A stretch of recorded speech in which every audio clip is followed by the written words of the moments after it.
Hey everyone, welcome to Borderless, hosted by KSE, Korean Startups and Entrepreneurs. We've been rebranding and doing a lot of stuff to make the podcast more useful for the founders that are in our audience. And I'm really glad today to be joined by my friend Andre from Maple VC. And he has really unique insights because he spends a lot of time in Korea, but he's actually looking to invest in Canada as well as the United States. But before I go any further, Andre, why don't you introduce yourself for our audience? Sure. My name is Andre. It's a pleasure to be here. Founder, managing partner of Maple VC. We are a first check pre-seed seed stage fund, primarily Silicon Valley based, that backs founders from Canada. Canada has created some of the most successful companies in tech. I was fortunate to be at one of them, companies like Uber, Slack, Databricks, Cloudflare, Roblox, even Tesla, SpaceX, OpenAI. And we found that Canadians who leave Canada tend to go build some of the most greatest companies in tech. I've created a fund to focus on that Yeah. group and that community of talent. No, that's awesome. And thanks for clarifying. So, Canadian founders in Silicon Valley, but Or in you the live U.S. in Seoul. Can you So clarify that? yeah. Let's talk about that a little bit, right? So Yeah. you came to Korea, I believe, for personal reasons, but staying, and all of it was like a kind of probably a combination of decisions. Could you let us know like what brought you here originally, and then, what are the big drivers that made you stay? Yeah, I'll give you a little context before that, right? Uh, grew up born and raised in Canada, so and that's where I went to school. Left after school and went to the U.S., the U.K., and then Silicon Valley, and had a run as an early stage employee at companies like Uber. Um, but to the names that I just mentioned, that I noticed this trend in 2016 when I started Maple VC. Um, I asked myself, like, if you had a franchise with a network that had access to those names, you could have potentially the greatest venture capital firm in history. Yeah. Um, but the thing for me was the schooling, was ultimately the insight. Um, um, I basically realized that Canadian universities produce Ivy League quality talent, and I'll connect this to Korea in a second. But the world didn't recognize us as having that, particularly when we moved to the U.S., particularly at the earliest stages. And so I saw that as an arbitrage opportunity, and it's because of this lived experience that I happen to have growing up, being born and raised in Canada. Um, and then when I went to the U.S., I was overlooked and underestimated at the earliest stages, and it wasn't until my work product showed up that Oh, people recognized what I was capable of. And I basically realized the same was true in startups. Like when I happened to join Uber as the 25th employee, my smartest friends in the valley laughed at me for joining a limousine service.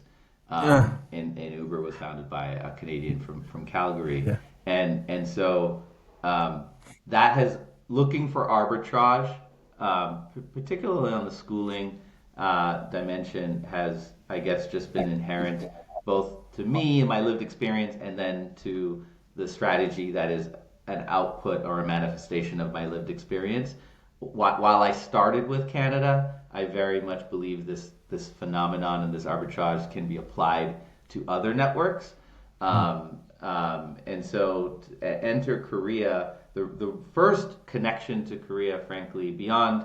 So I met my wife. Yes, my wife is Korean, born here, raised in Argentina, then grew up in her teenage years in the U.S. We met in the U.S. We met in New York, and but got married in the West Coast, in the Valley, in Napa. Um, but my mandate for Maple is ultimately what tied me initially professionally to Korea, which is Maple will back a Canadian anywhere in the world, like globally. Um, and when I put out that call, when I announced my second fund in 2020, 2021, um, I had an LP of mine reach out and say, "Would you back a Korean Canadian like in Korea?" And I'm like, like A, I married into the culture, so yes. But B, like I'm serious. I will back folks like not necessarily in the U.S. Like I believe in this talent. That person that I was introduced to was the founding CTO of our good friend Matthew Champine's company Tongne, David Park, who was educated at Waterloo. I think spent some time at Mimi Box as the CTO, and then Tongne and went off now at Gen.G Sports. And so it was David that was the connection to Matthew and to Tongne. And I wrote the fortunate, proud investor in now DNK, but wrote that check like 9 to 10 months before moving to Korea, which I'll explain in a second how that came about, because of the thesis. The Maple thesis is ultimately what drove me, frankly, to Korea. And then my wife happens to work for the UN and got a temporary work assignment in her home country. That was sort of happenstance 9 months later after I wrote that check, and it all seemed to sort of align with like, for a stint, not for necessarily ever, it would be kind of cool to experience life in this culture I married into, but B, this company I just wrote a check to and didn't get on a plane at the time to write that check, given the constraints of the round, but spent a lot of time with Matt and was very comfortable and got to conviction. And so was really excited. So moved here in May 2021, and I have both this personal and professional experience and network that started to open up. I tend to really lean into the Canadian network in any city I've lived in. I find that Canadians tend to go to the top of their organizations or top of their industries. And so thanks to Matt and our friend at Tongne, he introduced me to the Chamber of Commerce of Canada and Korea, which got me super plugged into some of the executives at the highest level who happen to have been educated in Canada. Again, back to the schooling. And then, of course, through Tongne, the startup community. And then my LP base started to open up investors in Korea. And so I started to get that perspective. And then that started to be very fluid with my wife's fundraising work at UNICEF, which is the organization under the UN. And so I started to get a sense of the talent profile.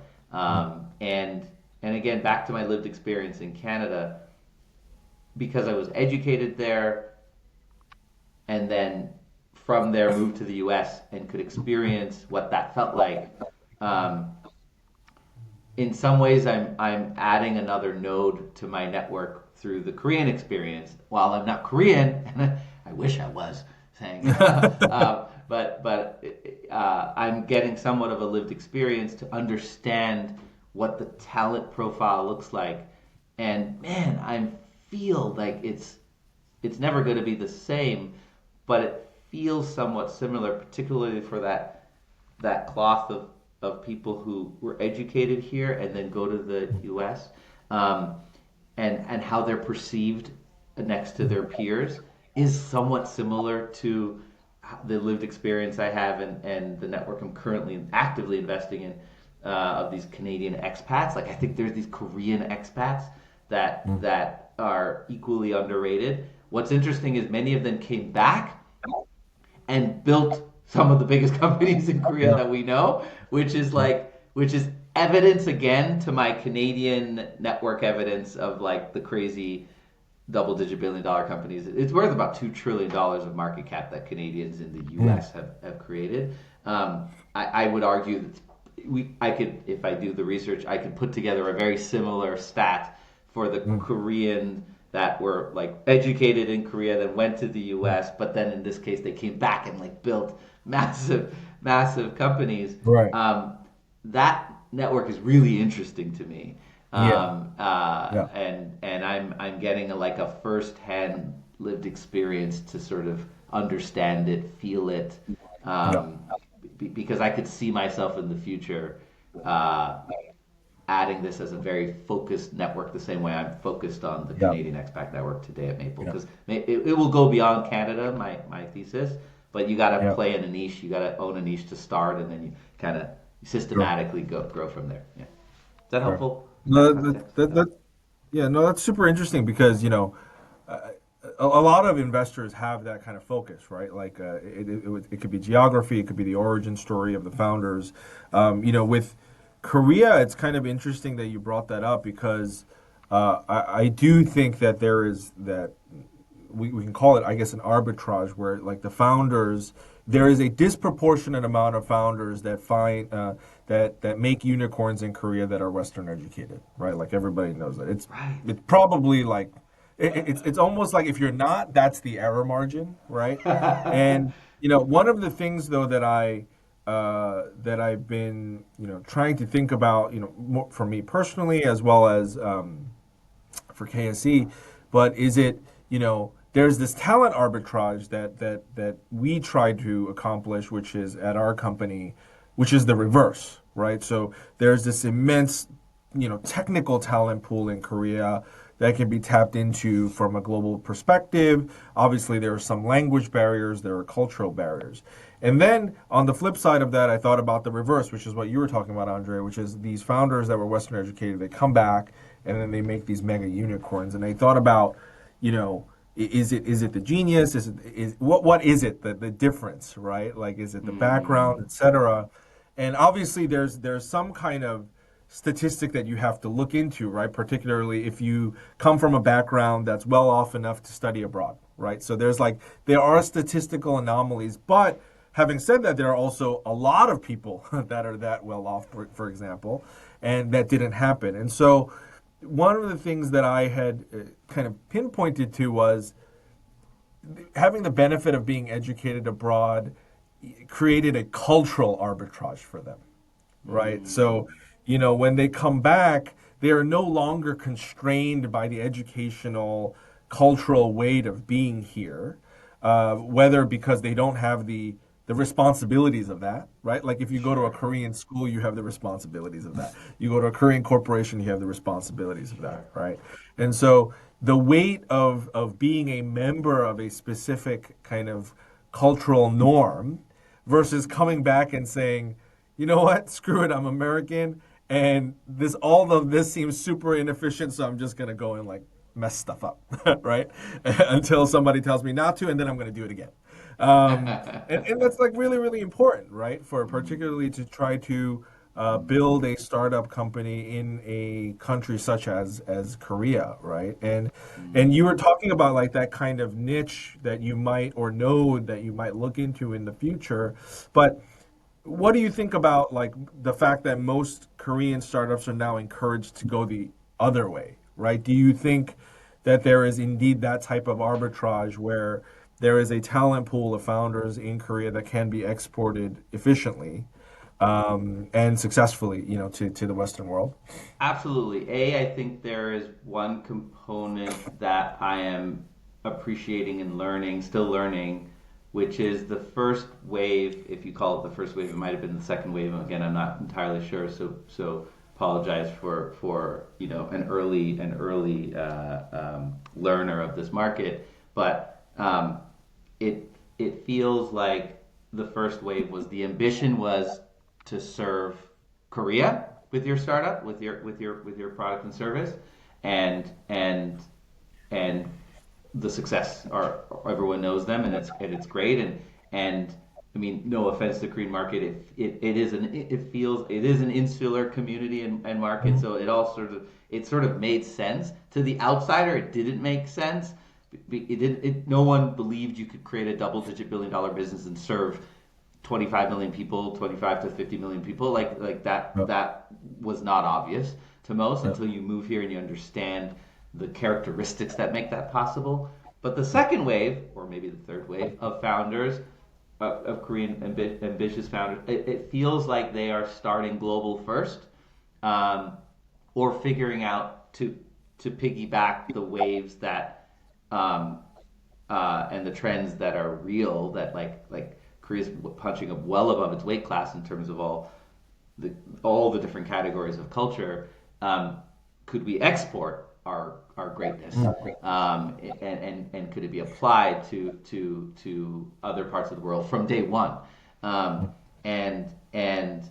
I think it feels like that's early innings, and that's exciting because that would probably support, or the next decade is going to support maybe the opposite, like what you're referring to, the thesis that like there is a set of talent here that's just homegrown in Korea that can build and scale global organizations that like can be applied outside of this place, and they weren't educated in the U.S., right? Like and maybe one bridge and one example of the evidence that that's happening is I'm starting to see teams and companies, and I've met a few, not a lot, but a few where the technical team is based in Korea, the go-to-market team is based in Silicon Valley, and that again, I might not know enough of the history, but it feels like that is newish,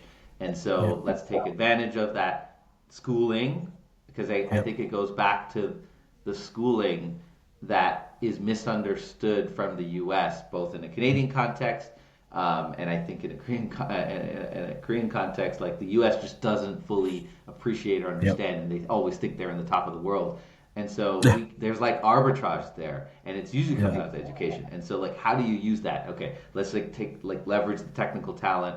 Yeah, we'll bring the go-to-market stuff from the U.S. and we'll have dual offices. I think 12 Labs is an example of that, with Ray, and I think there may be a few others that are maybe even in like a consumer context that I might not know of, where maybe the manufacturing and the OEM and the stuff that is the DNA of the product, which is almost like unfair to Korea, is based in Korea, but like it's on the shelves in the US, and they needed a team and then a go-to-market team and a sales team in order to accomplish that. That feels like that's like a now happening phenomenon, and there's going to be a set of winners likely in that bucket, and then the next phase feels like they don't even need to get on the plane. I feel like people are just investing in Korean homegrown based talent, because now there's like evidence. There's like you kind of need the flywheel in order to produce the wins, in order to attract the capital, in order to then attract the talent, and in order to attract the capital. Which there is a flywheel that begets wins, and the current flywheel is within Korea from these Western folks that were here, and they will bring their networks, and I think there's a stat that I love to say for Korea that folks outside of Korea don't realize, but there's like 5 double-digit billion-dollar technology companies created in the last 15, maybe 15 to 20 years max, in one market. You can't name another city other than Silicon Valley. I would challenge anyone, and I even put this up against Canada. We can name one, i.e., Shopify. Like it's quite impossible. Maybe Europe as a continent, but like not any one city. Like that's special. There, Bill Gurley is famous for saying you don't get a vibrant technology ecosystem without a minimum of 3 independently publicly traded companies worth north of $10 billion for it to create angel investors, liquidity, early people that know what great looks like, that then invest back into the community. And maybe there's some cultural stuff with that statement that's very in Silicon Valley, but wins beget wins, like period. And so I think it's just like a secret of this place that there's massive wins here, people, there's a lot of, which means there's a lot of know-how. Culturally, it might be challenging of how people like export that know-how, but like there's know-how. And so now, like, how do you get that flywheel to start spinning outside of Korea Yeah. and globally is like the next phase of that. But there's a good starting point. Frankly, Yeah. better than Canada inside. No offense to my Canadian friends. Again, I'm investing Oh, in generally people who leave Canada, but yeah. there's this perception that Canada might be even great. And just to give comparison, Canada is about 40 to 45 million people, right? South Yeah. Korea 50. Like it's a Yeah. pretty similar size market. Yet I think Yeah. Korea punches way above its weight Yeah. class and is way more um, powerful and impactful from a startup technology Yeah. concept perspective that we're talking about than Canada itself. Despite the schools might be maybe more popularized in a Silicon Valley context, and I would hope that the Yunseis, the Seoul, like no nationals will start to get there more when people start Yeah. seeing the wins coming out of these schools, like homegrown Yeah. schools. Does Yeah. that? Yeah, yeah, yeah. Yeah, I mean, I think that's a great point because Korea is well known as if you probably knew before you got here, but like the miracle of the Han River, right? Like Right. it's the post 80s. So I'm an 80s baby, right? And I left the States when I was 4. It's not the States. I left Korea when I was 4. So it's like it was right at the turn of Interesting. basically Korea modernizing, right? Like at the tail end, right? So my parents still talk about this, which was before you were born, there were still people starving and dying in the street, like in the neighborhood. They just Wow. didn't have enough food. There were kids at school that didn't have enough food, like when they were growing up, right? Wow. They wouldn't have enough food, and so they wouldn't eat for days, right? And that was Dude. 10 years before I was born, right? Dude. And then, Dude. at the 80s, and, we're not going to get into the politics of how this Sure. actually occurred, Sure. but Sure. things happened and it miraculously kind of modernized, right? At the cost of a lot of different things. But anyway, it did. And so, that price though that I think that was paid, which is both deeply cultural as well as somewhat geopolitical in a way, which was Korea is very good at organizational life, right? It's like hive Mm. mind, which is why, like you said, I think these concentrations of mega companies can occur that rapidly, right? It Interesting. doesn't disseminate, it doesn't segregate. It Interesting. compiles into one, and you create a massive anthill, right? Like there are no like small anthills like everywhere else because you won't Interesting. survive It's if you do that. so it's such a really interesting characteristic that you bring up because I have this belief YC Yeah, uh, uh, Paul PG writes about he has this very famous essay called Cities and Ambitions, and yeah, if your product or service can be aligned with that city's ambition, there's a higher probability of success, basically. But if you break that's it right. down, like the larger the city, the harder it is to understand Yeah, what that one city yeah, what that ambition is. So yeah, arguably, larger cities have so much diversity that it's harder to yeah, really there's multiple ambitions, which means it's really hard for everyone to just rally around one thing. yeah, So while New York is starting to create those unicorns, and I'm proud to be the first Czech in a company called Clay, which is a $3 billion company yeah, and headquartered in New York, founded by McGill grads in Canada. And it's coming up. It's still not. You would think New York would have more wins, but yeah, like big wins, yeah, frankly, come out of small cities like Palo yeah, Alto yeah, and Mountain View yeah, and yeah, Sunnyvale. Like these are really tiny yeah, places, but like why do they have these massive wins? And the characteristic of this place, while Seoul is massive, it's also extremely small as well at the same time on yeah, a whole yeah, bunch of levels yeah, that we yeah, don't need to go yeah, yeah, into yeah, in those yeah, characteristics. But it's because of those characteristics, to your earlier point, that like creates yeah. It's possible. the idea that like everyone could get behind like one or two Yeah, massive things and just like yeah, propel it to a scale that you would have never kind of imagined the same yeah, phenomenon that happens in Silicon Valley. And that yeah, characteristic is important. And Canada doesn't necessarily have it. What we have both a strength in terms of diversity um, is also a weakness in that regard sure. because I couldn't tell you, having grown up in Toronto, what Toronto's ambition is. I can tell you what ambition is Silicon Valley. I can kind of tell you the ambition of Hollywood and LA. I can probably tell you the ambition for New York too. Can't tell you what the ambition is for Toronto, which is Yeah. now I still have investments there, and I'm a believer some like it will still produce some wins. Shopify, ironically, was founded in the capital of Canada, which is Ottawa, and it's like Yeah. very tiny, dude. Like it's a tiny place. And Toby famously was like, "We're not moving to another city until we matter to the top 1% in that city." And Yeah. so he the way he scaled that was from like small city to the next Yeah. and Yeah. so the same characteristics that we're talking about here in Korea apply to like Yeah. to any win. I think it's a Yeah. characteristics of winning, which you guys Yeah. have, which you guys have. Yeah, but do you think that? What do you think? I guess to go back to the Canadian entrepreneurs, you were mentioning your own personal experiences, but looking at the market when you first started, as well as like now, maybe it's evolved, right? But what do you think the world, consistently misunderstands or misrepresents about, Canadian founders? There's one thing that I'll mention in addition to the school point that I've mentioned and maybe belabored, but like that is tied to something you mentioned earlier about the 80s and the experience of I think many Koreans, which I think is a massive characteristic that I believe produces some of the biggest wins in the world. And so, and that is immigration, or that is like an immigrant mindset, basically.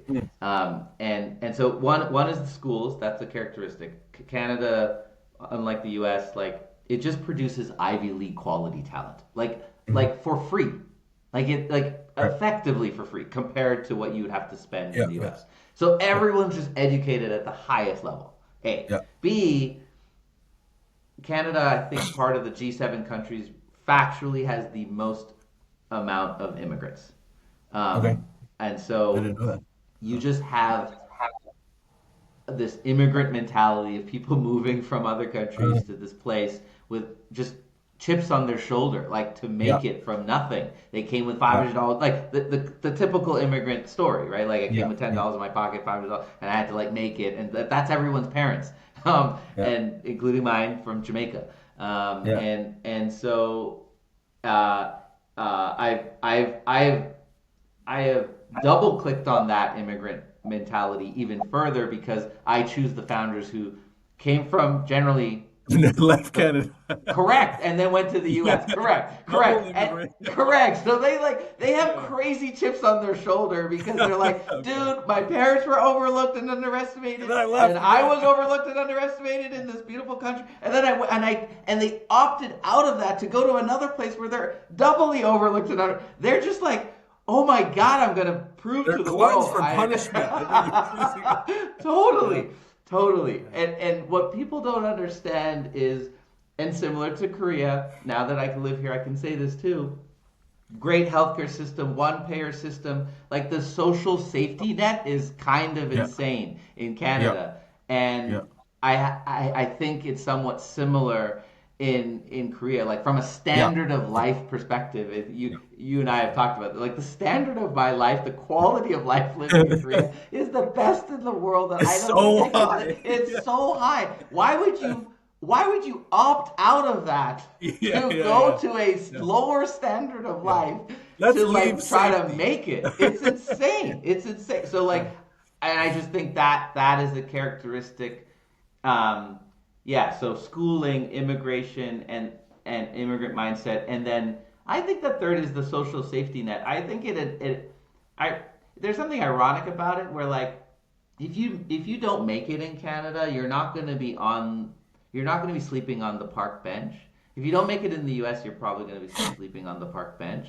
Um, Yeah. and I think that allows people to dream really big, right? Just Yeah. to give you context, it's a Canadian thing, and this phenomenon doesn't just happen in tech. The greatest director of all time, James Cameron, grew up in Canada. The Warren Buffett successor, who he just handed the keys over to, a guy named Greg Abel, grew up in Calgary, Alberta, Okay. Canada.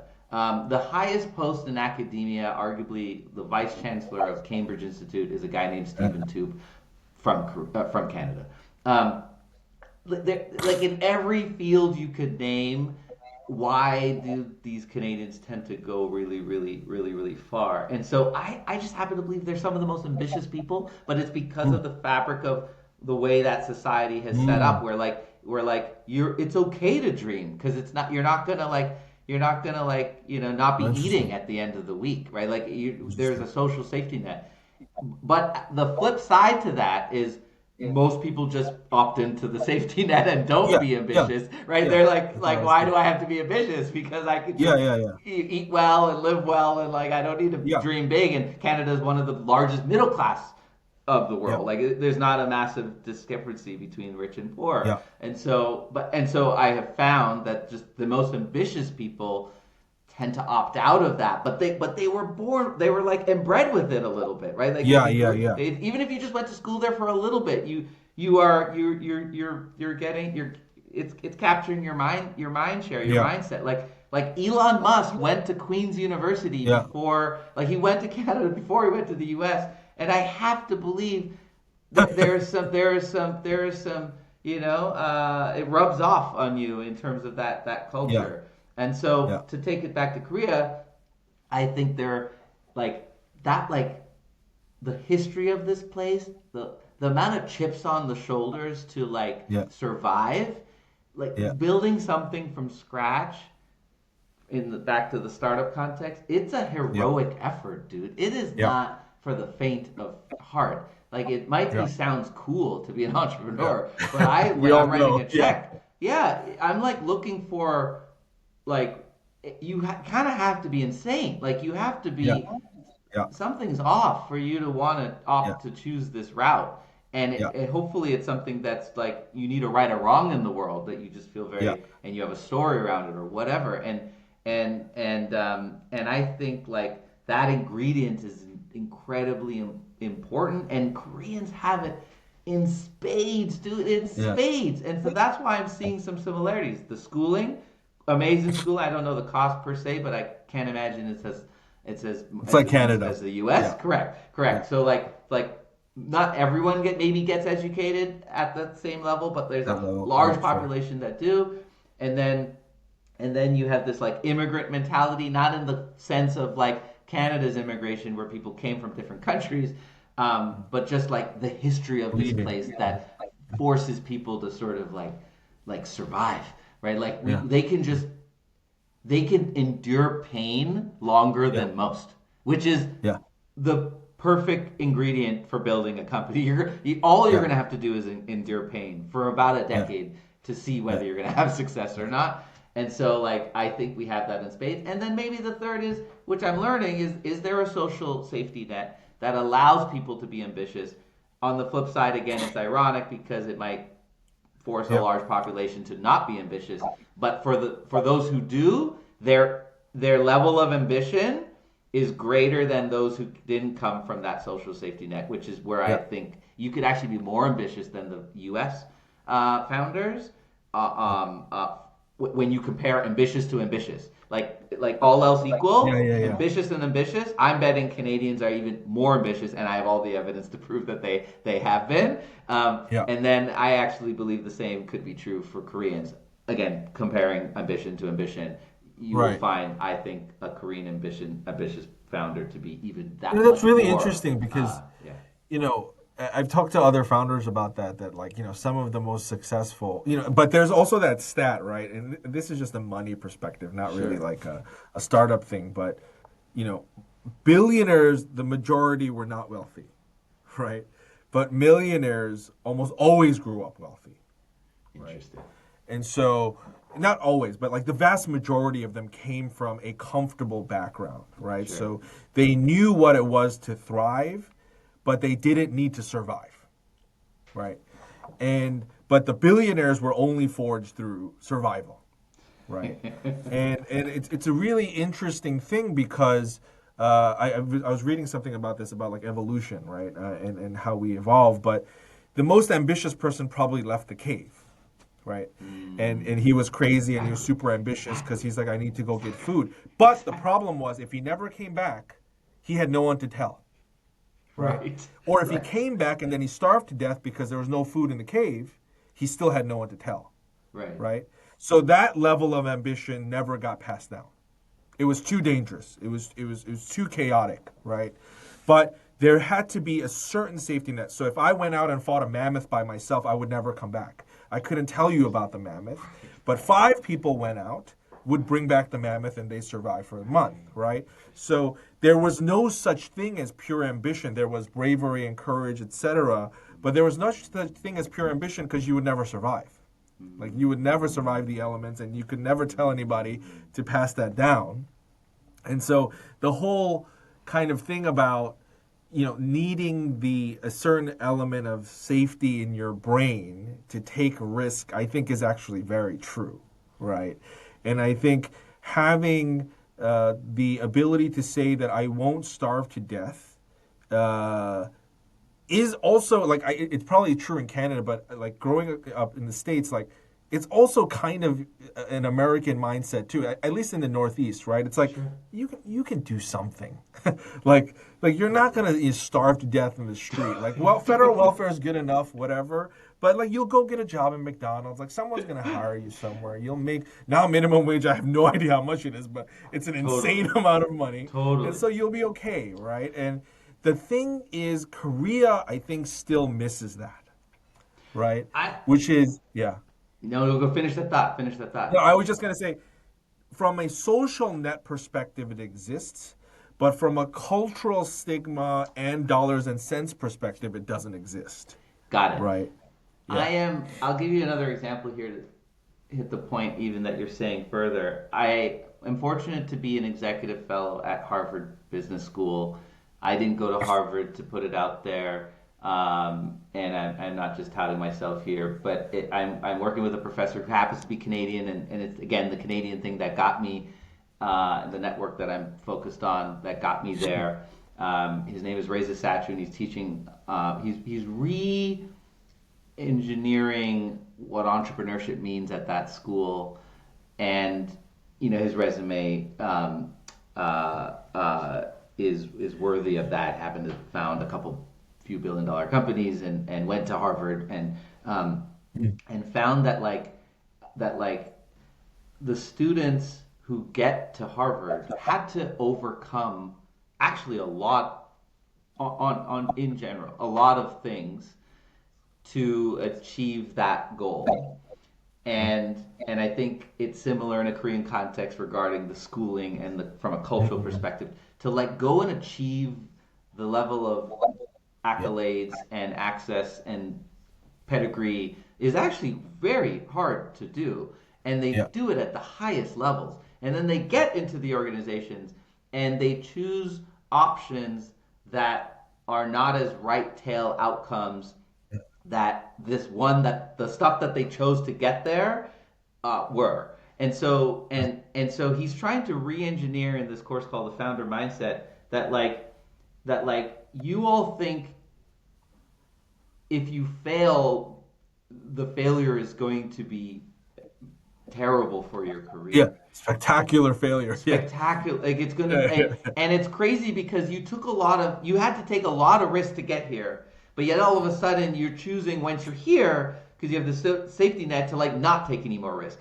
But whereas the opposite, you should actually be the set of folks that take the most amount of risk. Like the opposite should be true because, and he's backing up with evidence now. But even if you did fail, you have a Harvard Business School degree. You are going to get a job. Yeah. Like it's going to be fine. In fact, he Yeah. demonstrates that people who failed starting something and then get a job with a Harvard Business School degree get higher positions, get more salary, like all the things you think you're evaluating, you Yeah. get all the better things should you have taken more risk, Yeah. which you were in a position better than most to take that risk. Yeah. And so back to the social safety net, and I'm really like a student of learning his approach, and I'm fascinated because again I didn't go to Harvard, so I don't know their lived experience, but I'm learning, and he's just reorganizing their thinking, and it's really working. I think he's going to disrupt entrepreneurship. Like people are going to choose to go to Harvard to do entrepreneurship versus today Huh. people do not necessarily choose to go to Harvard Right. to For take that. that kind Yeah. of risk.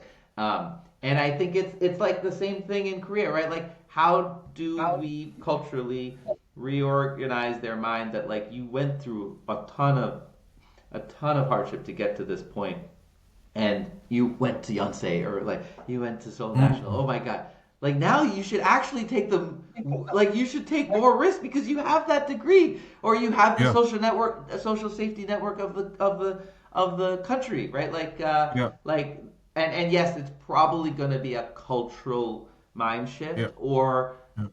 or the set of wins that we talked about earlier and the set of founders that demonstrate that they could take that and then they're feeding that back into the system that like it ended up being okay. I failed or like it took me 3 tries and I found out that more people invested after I failed or I was able to get this partner or this job or like all the things you think are going to happen, the opposite ended up happening because of this Yeah. failure.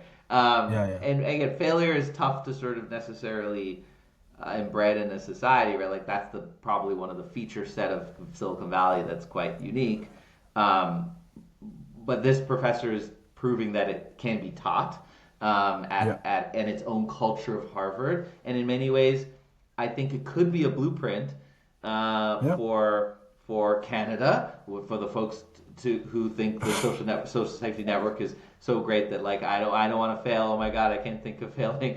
And then Yeah. Yeah. similar to Korea, it could I think it can be taught. Yeah. I think it can be taught, which would then produce and bred a set of folks that when they really realize it, oh my God, I have all the features and the characters to be more ambitious than ever before. It just Yeah. needed prodding and a Yeah. reordering of my mind and cultural set to make that to be true. Yeah. But I think that's really interesting that you talk about the right tail because it's probably like related to this the whole mindset thing, but the perception or the definition of risk, right? Right.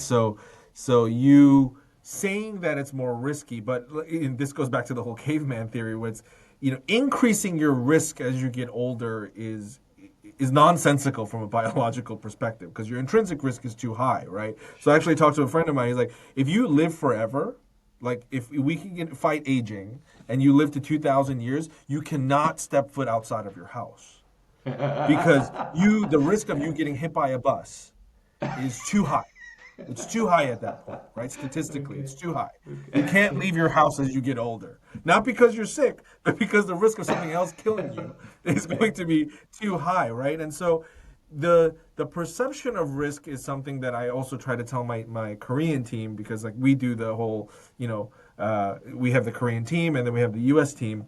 Ah, But what I try to tell them is that, not taking the risk was the risk, right. right? At Right. least from a startup execution perspective, that's easier to Abs- relate, right? no, Like absolutely. That not is a putting it out decision. there was so risky. Like why would Yes. you not Yes. do that, Yes, right? that is a decision. Yes. Yes. And that's Yes. that's that I think is a complete mindset change, like you said, The which the prof- that's the professor is his definition of entrepreneurship is making consequential decisions that you are accountable for is his yeah, definition of entrepreneurship. And interesting. and why that definition in his opinion is important is because what's inherent in making consequential decisions every single day that you're accountable for means you're learning. Yeah, And the person who learns the most or fastest or more arguably gets better feedback, yeah, can faster. iterate Yep, faster, yep, becomes smarter, yeah, and ultimately has a better path of winning, whatever winning yeah, is to them, whatever that means, than the person who has a shorter feedback cycle of learning. yeah. And so, taking consulting jobs, investment banking jobs, again, no offense, I started my career in investment Yeah. banking. No, I was These gonna are good. say, These are good not to, jobs. you got to run away. Your learning cycle, because you're not making consequential decisions It's very slow. that you're Yeah, accountable for, is much slower. yeah. And so it Interesting. basically just comes down to the learning feedback cycle, learning cycle. And if we can convince a set of folks to be like, choose a learning path, think about it as a learning path versus failure. The risk Yeah, is just like put yourself in a position to just make consequential decisions that you're accountable for. It could have that could be joining a startup. Like I actually don't yeah, necessarily subscribe to being a venture capital investor, the reality is not everyone's going to go build a multi-billion-dollar company, which is unfortunately required for my math and for the business Yeah. I am in to work. Work. And Yeah. so, like, this idea that you're just signing up to be a founder to go build a multi-billion-dollar company, like, you shouldn't go do that. Like, I actually would be the first person to say, like, the world doesn't need, in my opinion, more of those folks trying to do that. They just need people to figure out where they should play in that ecosystem of value Yeah. creation.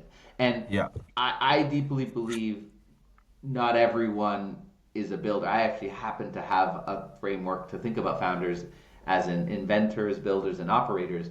And you need all three to come together to build what I got to witness at the earliest stages, i.e., an Uber or something massive that changes society. Because that's how society is going to change. Like, society is going to change by really big outcomes that move the Yeah. needle for a large Yeah. population. And so I would argue, in order to get really big outcomes, you need more people joining things that could possibly get there Yeah. than a broad set of people trying a bunch of little different Broad things set that of are things. iterative to each other that aren't that massive, right? Like, Yeah. truly, are you working on something that could move a society forward, right? Like, but Yeah. there are going to be a few that can do that, and being the 25th employee, being the fifth employee, being employee one, being the 100th employee, that's a lot of risk to go and Yeah. take to join those no-name startups that you can't be proud to go talk to your parents and Yeah. your family about at Chuseok or whatever. And so like that, but you're putting yourself in a position to make consequential decisions that you're accountable for, Yeah. even if you are employee whatever and you're not necessarily the founder. And so, like that could be another path that Korea, and I also say it for Canada too, to play in the ecosystem that can drive outcomes. Because again, once you are a part of a win and Yeah. like changes your life. Like, you could be the 20th employee, it changes your life. Like, it changes your life Yeah. financially and just like also understanding and then back to the risk. You create your own social safety net Yeah. that allows you to go take more risk, right? Yeah. Right? Yeah. Yeah. Like it Yeah. doesn't. You don't have to like do it right out of the gate. Like there Yeah. could be steps that you Yeah. take, and I think Korea has one of those ecosystems and lots of opportunity to go join. And I think you tell me I Yeah. don't know this directly, but I feel like DNK has done this well. Like, the equity culture is Yeah. happening, and so like It's all the tough. Yeah. equity doesn't go to just the two founders, and so Yeah. Yeah. there's now they feel like owners like Silicon Yeah. Valley, and if that's true, Yeah. then yes, you should, because the point is, like, you have to make consequential decisions that you're accountable for, that you feel That accountable for, affect. and the Yeah. only way to feel accountable Yeah. for is you got to have some skin in the game. Yeah. That Yeah. matters. Yeah. Yeah. Yeah. Yeah, I think that's been a trickier part, right? Like in Korea, where like the earlier mega wins, I mean, the first generation of mega wins, Sure, like the, sure. the, Just the SNU Mafia, right? Like the Sure. neighbors of the world, that didn't disseminate out. And then, the second generation also didn't disseminate out because there is a deep-seated kind of owner culture, right? In Korea, where that doesn't get this, like, responsibility is not spread out, right? Like, responsibility, the buck, lies with the boss, and I do think that's changing. I think that's, we give out equity to our team members, and I've had now negotiations where people want more, right? And so, I think that's a good sign. I think that's a good thing where the intrinsic value of having that is becoming clear, even though they haven't been able to physically observe the wins of the PayPal mafia or what have you, or any other like mega company, right? But actually, going back to your point, that's a nice segue, I think, to the next kind of, I'm sure, thesis that everybody's interested in, which is, so you back Canadian founders that leave Canada, but there must be other characteristics, right? And so, what are you looking for when you're investing into a founder or a company? You were talking about, kind of world changing, but also there must be business implications. And where do you get the most conviction from? So given that you're like very, very early in the, in the Yeah. At investment the process. highest level, three overarching themes. We talked about one of them being ambition.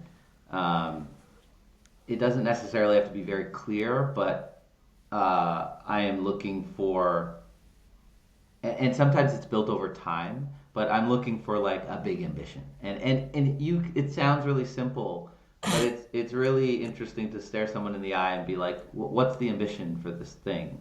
And Interesting. and and it's hard for them to lie Yeah. to make it really big, right? Like, but when you come across it, Uh, um, you're like, whoa, did you just paint that image in my mind? Like you just painted that, and I can't right. get it It's out like of my mind. Like, Inception. Yeah, yeah, yeah. yeah, and so at Uber, when I asked Travis what the ambition and the vision was, he said we want to deliver people anything, and I was Yeah. like, wow. Um, 2010, 2011, like that was interesting, especially when the second piece is, well, what is your unique insight to make that happen? Like, what do you Yeah. believe that other people don't believe that you see that other people don't see? Because there needs to be an arbitrage of thought at its core level, right? We all know alpha comes from being non-consensus and right, but the first bucket needs to be true Yeah. for that true alpha to happen. And so I'm constantly looking for something they're saying that, like, if I were to go talk to 10 experts or 10 people in this field, or 10 people in and around it, like nine of them are going to disagree with you. That's a good Oh, invest. That to me is what I'm look like, what I need to, what needs to be true for me to be interested. And oh, so interesting. for Uber, it was like, well, a black car is gonna we're gonna start with a black car, a limousine that's gonna take you from point A to point B. Yeah. And just most people wouldn't have believed that a limousine service could turn into a logistics engine, right? Like his vision was Right. like FedEx. We're building Yeah. FedEx for the post-mobile Yeah. era, but we're Yeah. starting with a limousine. And it Yeah. just was that was not You gotta like tie the dots obvious. somehow. Yeah, and I believe the best founders, that tying the dots are not linear.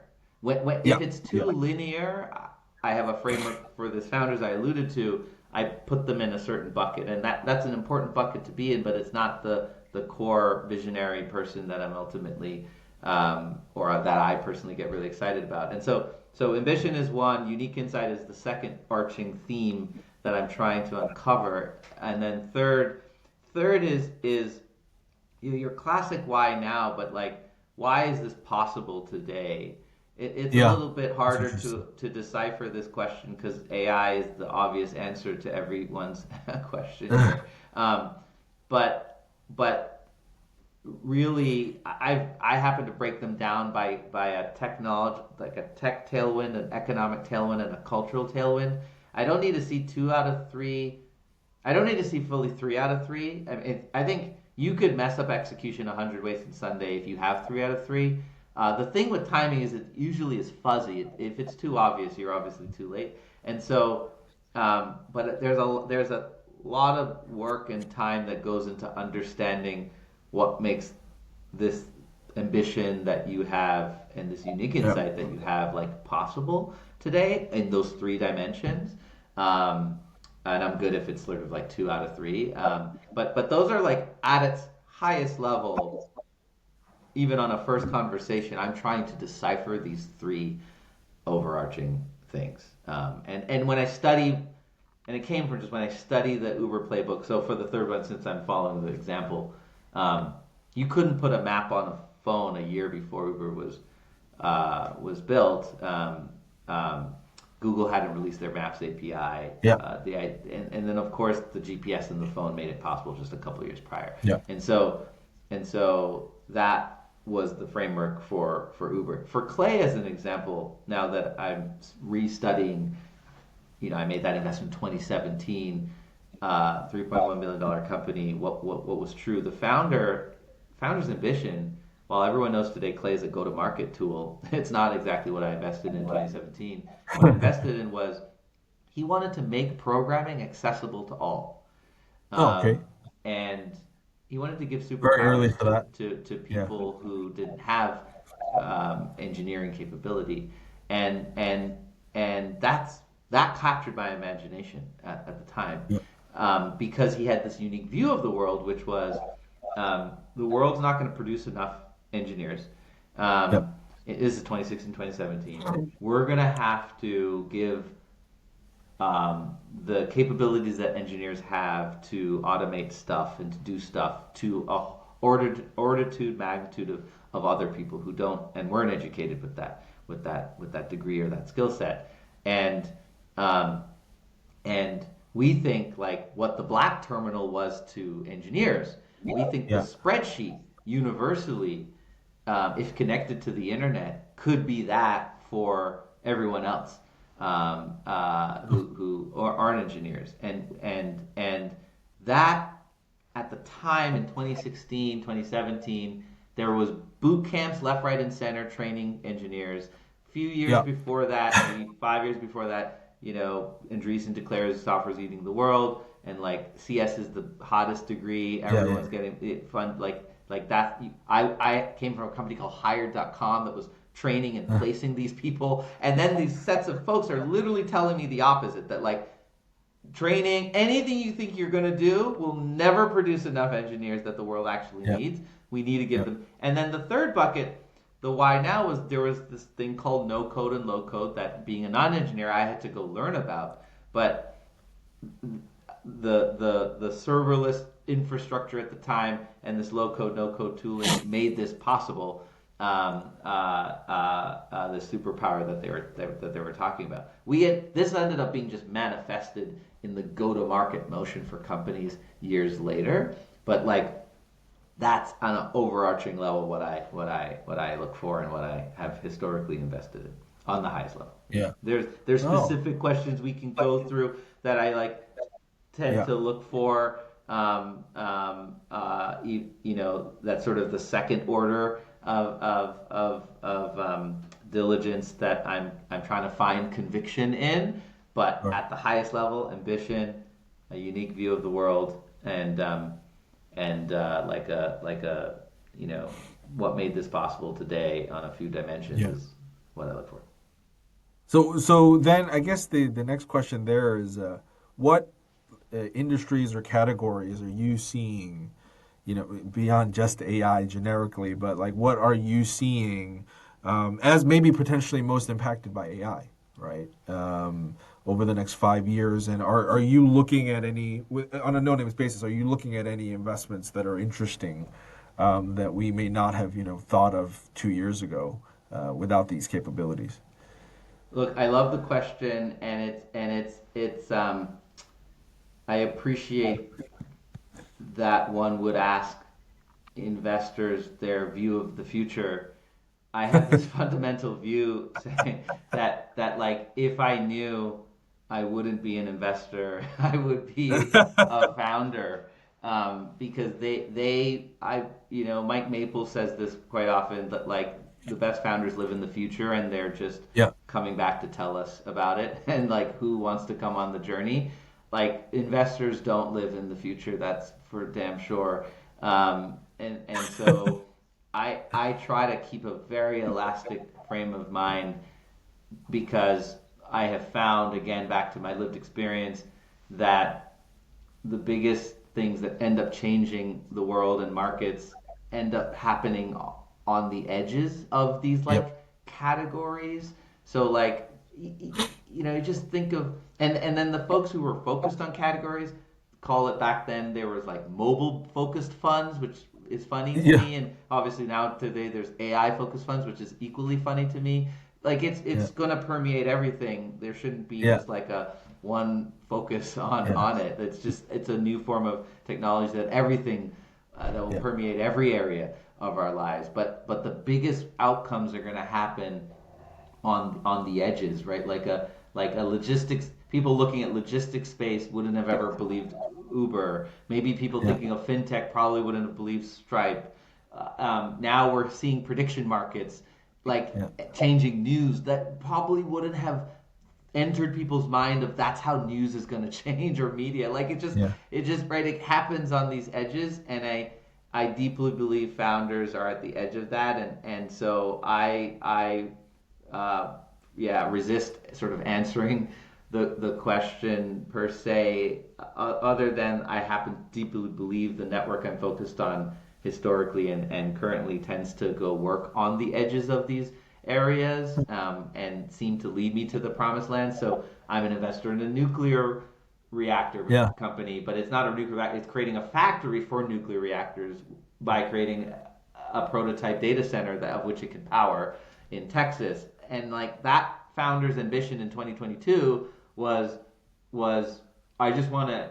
I believe we're going to enter the second atomic age, Yeah. and I actually believe nuclear is the cheapest form of energy, whereas everyone believes it's the most expensive form. And I was like that, like again, unique, big ambition, unique view of the world. That was like you could talk to any expert. They were like, Andre, he's smoking crack. Like it's right. Yeah. It's not the case. And then what entered recently, but not at the time in 2022, was was AI data center, like the amount of insatiable demand For power. for the energy that we need. That wasn't obvious in a pre Yeah. chat GPT moment, Yeah. right? But he had this belief that there would be Something. there would be Yeah. something there, and I'm proud to be on that journey. But I wouldn't have thought about that. Like I wouldn't have thought. I'm not smart enough, saying to think about what these new opportunities will look like. I leave that to the founders. So I apologize for not being able to like Oh, give no, you no. you know here's the That's great. categories I'm excited about, because if I said that, then like they're probably wrong. They're probably wrong. Well, Those yeah, guys, you're like, just saying it. Yeah. Yeah. And you're on record. Yeah, yeah, yeah. so. Okay, well, we're running low on time, so why don't we wrap up for our Korean American, Korean, founder audience, thinking about pitching Andre,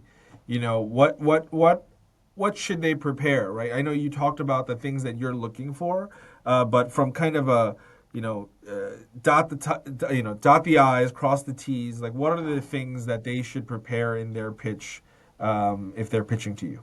So I can go through. I can give you sort of the 7 questions, which is inspired by the Zero to One Peter Thiel book, which I highly encourage this entire community to read, but tailored to my lived experience with Uber on the operating side, and now even Clay on the investing side. Um, uh, and I generally believe this is the perfect deck or the perfect pitch in terms of the questions to answer, and they are just what is the 10x solution to the alternative you imagine, and in some ways this ties to the ambition. These questions all tie to the three areas, but um, you know here's what I envision that's just 10 times better than the alternative. The second is timing. What enables this to be possible from a technology perspective? What's macro happening that I need to understand that is making this possible? And then culturally, kind of who paved the way for this moment to happen? So that's 2. And then 3 is I generally believe that you got to own a niche to start, as Yeah. I even pointed out. By the way, I put these same questions to myself in building Maple VC as a franchise, as a firm. Like, you got to own a niche. So where do you start? Where can you get a large percentage of a small market to start? The classic, the TAM is really big. Of course the TAM is going to be big. Of course you're not going to pitch me a small TAM. I just happen to believe Yes, most Sam TAMs Solomon. are really big. I just happen to Yeah. believe like most markets are adjacent to others. So it's a waste of time for you to tell me like oh, this TAM is 100 billion. Like, of course it's big. What I want to know is like Uber was $3 billion. Clay Yeah. started by serving lead gen growth agencies that were like Yeah. you could probably count them on a spreadsheet around the world, right? Like it's just like start find a what is that? What could that be?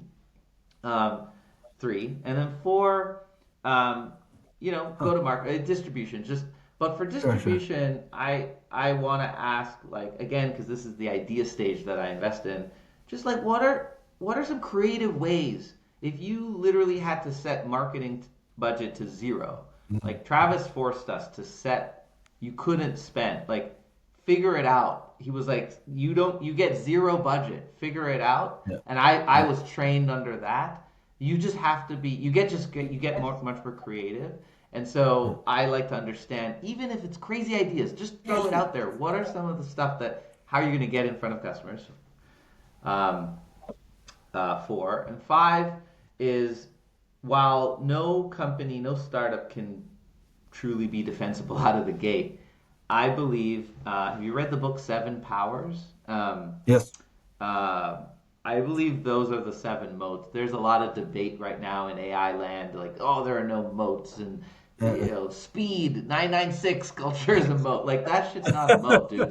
Like these seven things, in my opinion, stand the test of yeah. time. The unique part about that seven framework of powers is at what point do you have one of those, like it depends on the stage of the company Yeah. as to which power you can take most advantage of, and Yeah. counter positioning and cornered resource or IP or unfair advantage, I like to say, are the only two you pretty much have to your disposal at the beginning. And I think Yeah. some people tend to hide their unfair advantage, where you should tell me your father is connected to the most richest person. Like it doesn't matter. Everyone, I believe, truly has an unfair advantage.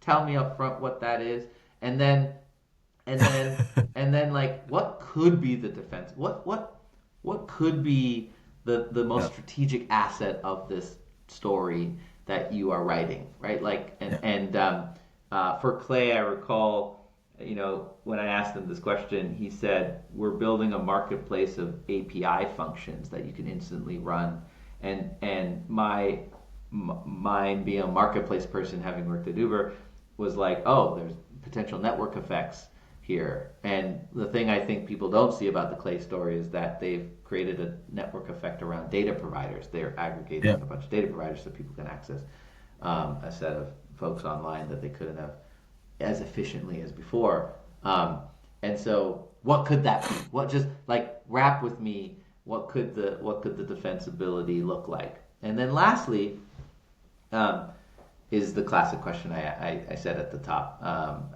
which is I really dig in, just like what do you believe that other people don't believe? My diligence process is I'm gonna go talk to 10 people, and I want 9 of them to disagree with the statement you're about to say or write or show me, because that's like that's signing up for a hero's journey. Like let's go through the journey together. Yeah. Like what are we Yeah. signing up for if Yeah. it's already consensus and everyone is Yeah. telling you that's a smart idea, that's great.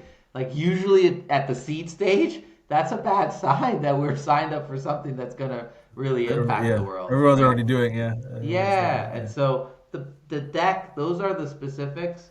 Um, I know I said seven, but so there's one on the founder aspect that I'm trying to evaluate, but and by answering those questions, I get to see how you think, and the types of people around you that have influenced that thinking, and that gives me a sense of the founder quality, or person, and so there's a line of questioning there. But from a deck and the pitch perspective, yeah, what's the tech, what's the timing, what's the monopoly, what's the distribution, what's the defensibility, and what's your secret, what's your unique Yeah. insight? Yeah. Yeah. No, that's fantastic. I think that really that's the punchline, right, for a lot of founders because including myself where we always kind of languish over how to tell the story most effectively because it makes sense in your head, but it's just 12 bats running around. And then it makes sense when you think about it, but then when you say it, it just sounds like 12 bats. And yeah, and I think, being able to condense that into a way that investors as well as the rest of the world understands. I think is really, really important. So, Andre, with that, we're going to wrap up today's episode. Really appreciate your time. We hope to have you back in the future, and maybe you'll have new exciting companies, including, Clay's Progress, as well as the nuclear factory company, which I think Thank is you. very exciting. Okay, Thank you. appreciate the Thank you for time, having Andre. me, Thank Faker. It was you. awesome. Thank you.